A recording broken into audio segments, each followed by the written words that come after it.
Fronting cameras for the first time this month, Chief Health Officer Andy Robertson says WA's path through Omicron hasn't strayed far from modelling. With over 8,400 cases, we're still tracking upwards at this stage. So we're hoping that we will have a peak in the next week or so. While the BA2 variant is now accounting for a proportion of positive cases, Dr Robertson says it won't necessarily cause a longer Omicron wave. We would still anticipate we will get to a peak in the next couple of weeks, and that it will drop as it has done in other jurisdictions. The opposition is still pressing for detail on the easing of restrictions.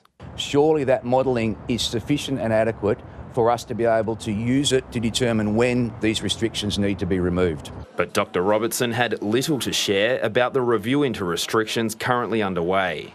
We're continuing to revise and we'll provide that advice to government. All right, we've really got to get into a meeting. Thanks, everyone. We know one consideration will be COVID hospitalisations, which are rising but remain manageable.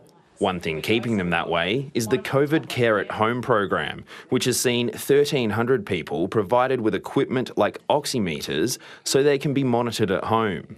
Right now, there are 670 COVID patients being managed at home by telehealth.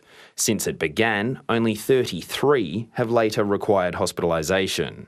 The government's review of Level 2 restrictions is due to be finished next week, before the expected peak in COVID hospitalisations, meaning if any restrictions are eased, the decision would rest on predictions the hospital system will cope. James Carmody, ABC News.